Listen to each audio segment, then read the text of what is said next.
Why it does not matter what you think, and where it can make a difference.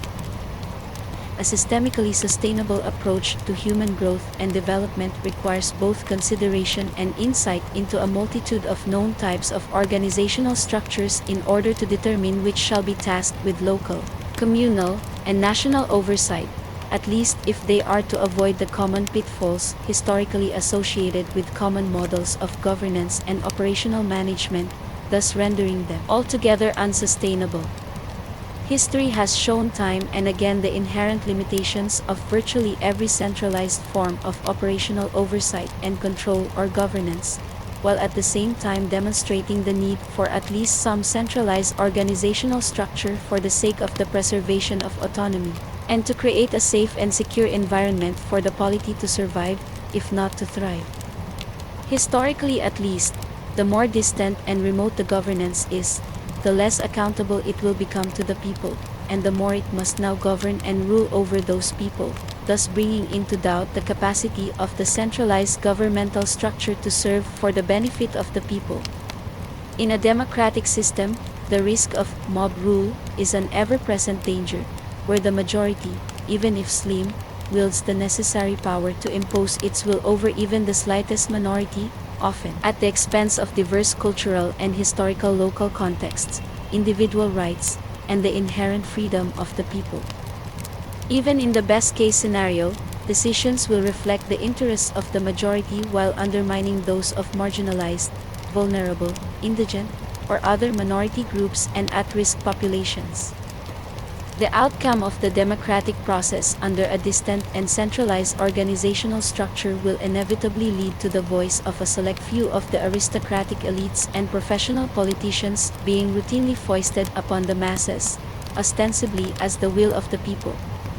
In reality, these policies and regulations will have nothing to do with the will of the people, and everything to do with the demands, and for the benefit of, those already in a position of power, and those who fund the capacity of the ruling class to remain in power and control. Democracy is easily perverted and will eventually become counterproductive when introduced at the national level. At the local level, democracy results in an environment wherein the local people have a voice, but the politicians or ruling class, where they exist, remain directly accountable to the people. A small majority attempting to force their will on a marginal minority will result in a sufficient level of social discord to ensure the matter is addressed quickly and in such a manner that it alienates as few voices as possible. Thus, democracy, in much the same way as anarchism, communism, or virtually any other known form of governance, regulation, and oversight, is unfit for the beneficial operational oversight of national or other large-scale efforts, and will only function at the local level within the local context. And even then, only for so long as the local community will support and agree with the operational structures being imposed upon them.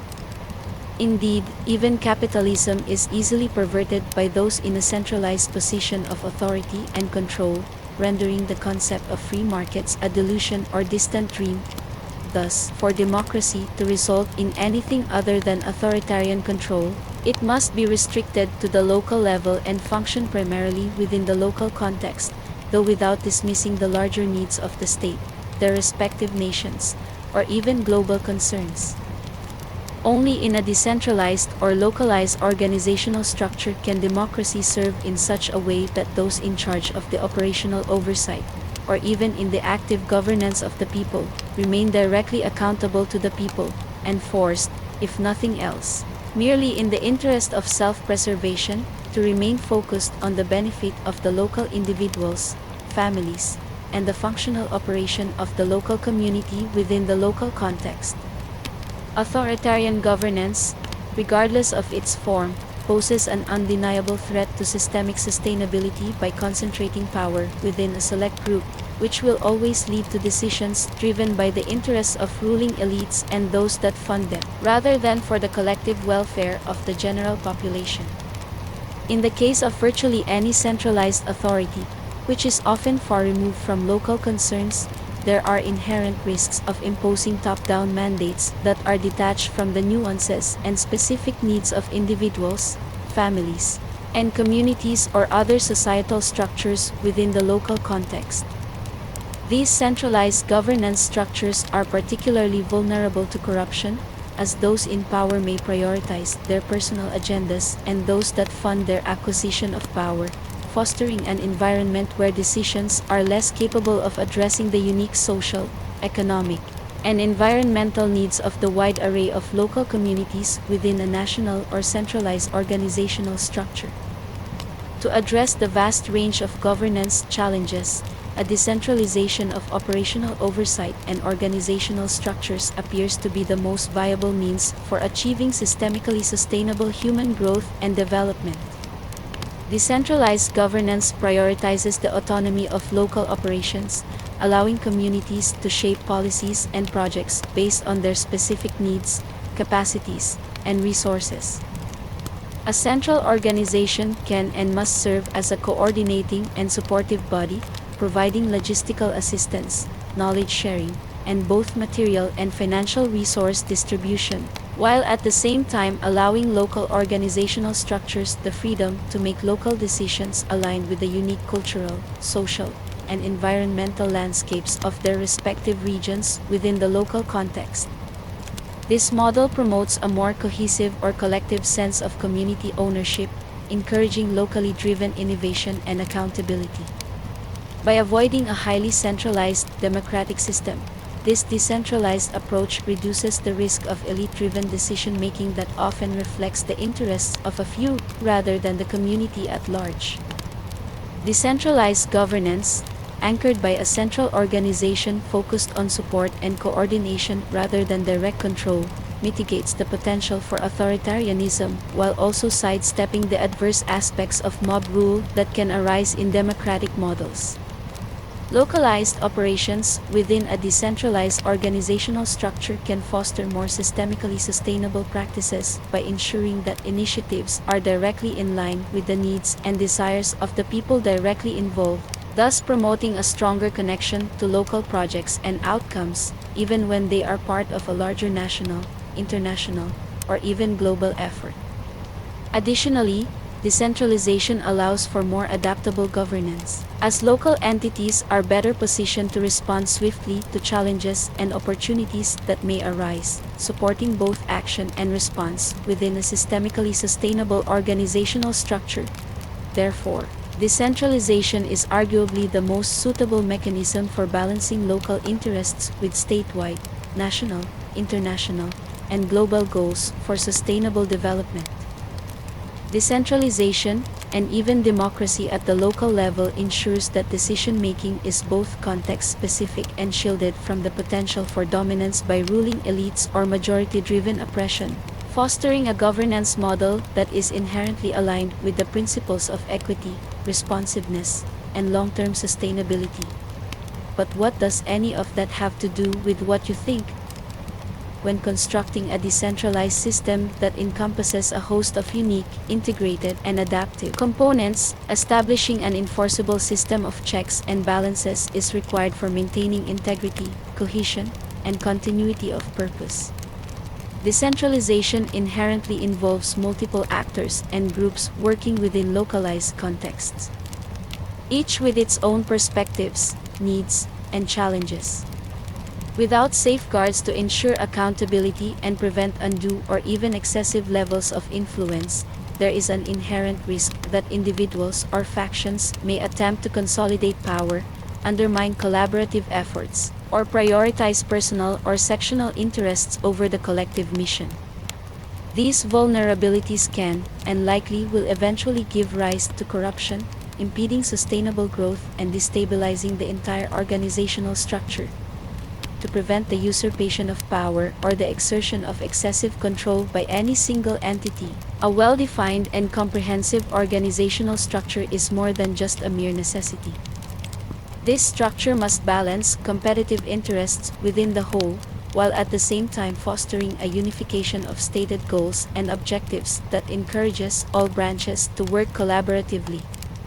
By integrating multiple systems for checks and balances, The organizational structure can prevent any one group or individual from becoming overly influential and ensure that decisions align with the shared goals and objectives of both the decentralized systems and the centralized body required for coordination and support.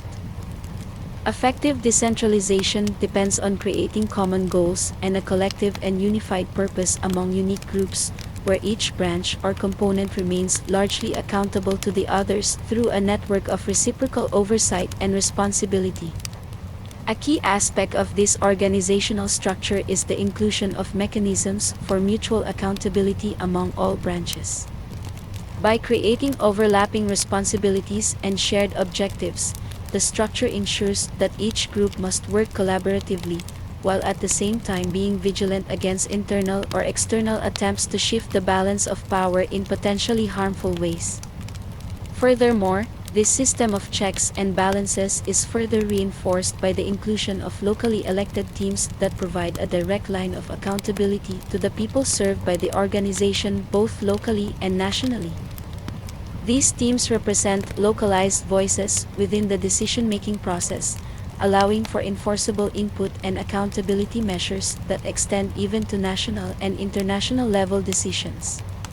In this way, the organizational structure protects against centralized or authoritarian dominance while also empowering local communities to influence and oversee activities directly relevant to their unique context rather than being based on any expectations or demands being made by other groups. Within the larger organization, the accountability structure must also include system-wide checks and balances to guard against potential corruption. By distributing decision-making authority across a broader spectrum of groups and individuals, including the direct beneficiaries of assistance, and ensuring that no single entity holds unchecked power, the organization establishes a self-regulating environment.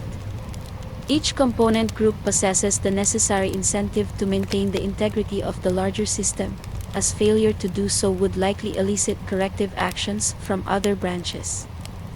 The integrated state of these accountability systems creates a fine balance, as each group must remain competitive to fulfill its responsibilities effectively, while at the same time recognizing the necessity of alignment with the organization and the underlying mission.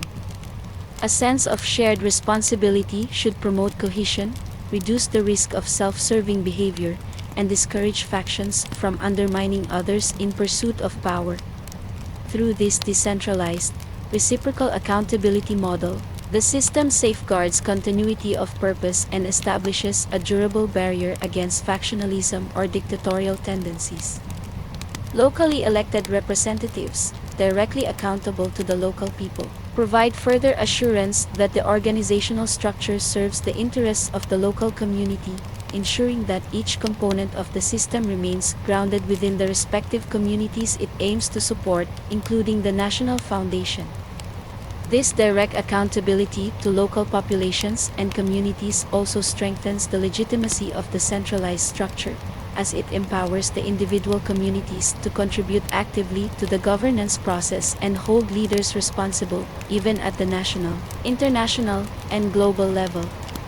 By integrating a network of checks and balances, the decentralized system can achieve a stable balance between competition and collaboration among its various components, even within the centralized coordinating body that serves at the national and international level. This integrated and adaptive approach further mitigates the risk of power consolidation or corruption, upholds the continuity of purpose, and fosters an integrated, adaptive organizational structure that remains accountable to the people it serves. Such a structure is requisite for preventing any single entity from disrupting the common mission or undermining the organization and its principles, enabling the decentralized system to thrive without succumbing to authoritarianism or infighting. So at the end of the day, it does not matter what you think. It does not matter what I think. It matters what the recipients and beneficiaries think. It matters that the individual, the family, and the local community are free to establish their own path forward towards a more sustainable future. Please like, share, subscribe, and comment below. Music by Hatman.